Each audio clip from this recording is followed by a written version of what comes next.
ako. Hanggang recently na lang, ngayong tumanda na ako, dahil may mga ilang kaibigan ako na medyo nangongolekta din ng makinilya, na-intriga ako at binalikan ko at na-discover ko na, ay, oo nga pala, no, parang may romansa yung pagmakinilya eh.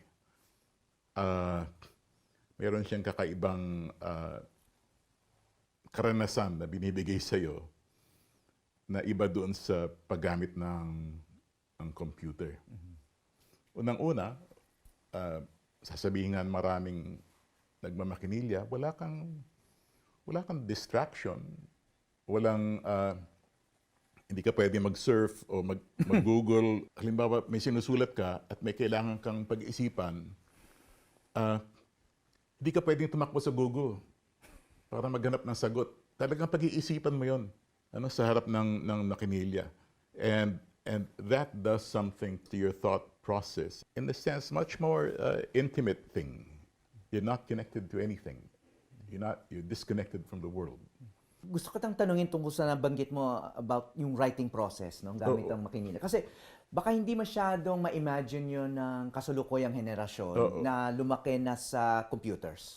Di ba? Pag mulat nila, computers kaagad ang ginagamit or mobile, no? Right. Kasi yung paraan ng pagsusulat ngayon ay madaling mag-delete. Yes. Pwede mong madaling magbaguhin. Yes.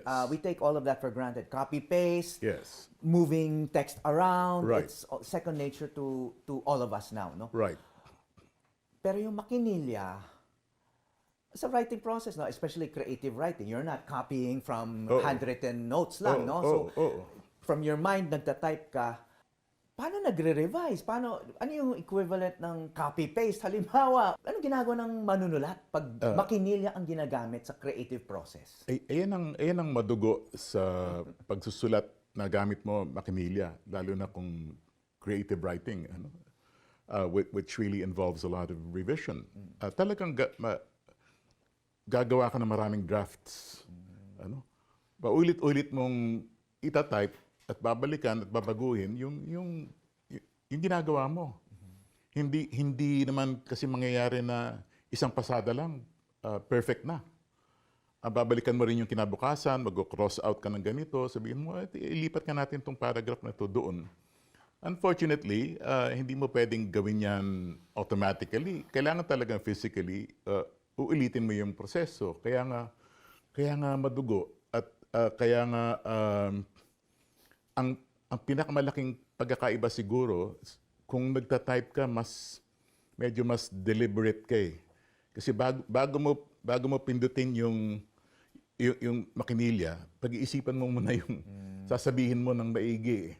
Hindi gaya sa computer na halos instantaneous yan. Kung anong maisip mo, sige, babaling natin dyan, saka na natin ayusin.